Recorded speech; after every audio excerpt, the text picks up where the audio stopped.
After Jesus was baptized by John and tempted by Satan, he went back to the region of Galilee and eventually here, to the city of Nazareth, home.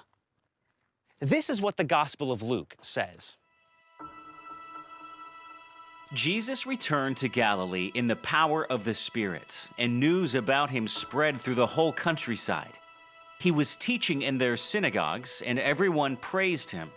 He went to Nazareth, where he had been brought up, and on the Sabbath day he went into the synagogue, as was his custom.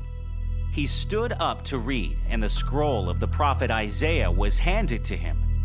Unrolling it, he found the place where it is written, "The Spirit of the Lord is on me, because he has anointed me to proclaim good news to the poor.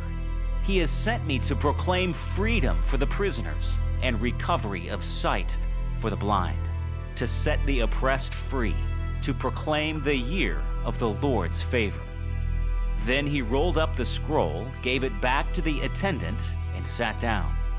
The eyes of everyone in the synagogue were fastened on him. He said to them, "Today this scripture is fulfilled in your hearing." Luke 4:14 through 21. This is profound. Jesus returns to the town where he grew up and starts a public ministry. One Saturday, he goes to the front of the synagogue, the Jewish house of worship, where he would have spent many Saturdays as a kid, and he reads a famous messianic prophecy from the prophet Isaiah.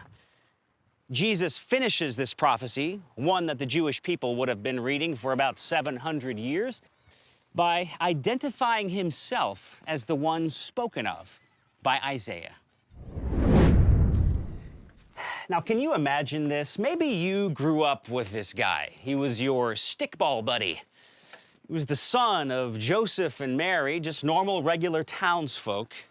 And then, after 30-something years of Jesus being just a regular guy, he goes off and gets baptized by John the Baptist at the Jordan River, runs off to the wilderness for 40 days, and returns revealing himself to be the long-awaited Jewish Messiah. Now, needless to say, the local folks were a bit skeptical.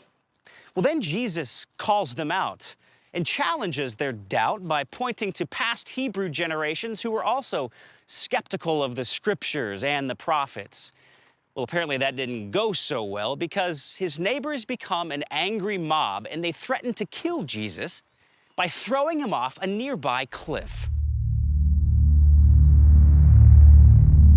Jesus escaped the mob, but in the process is more or less run out of town. So Jesus had to walk about 25 miles down the road to Capernaum. But about halfway there, he would have been greeted with this beautiful sight.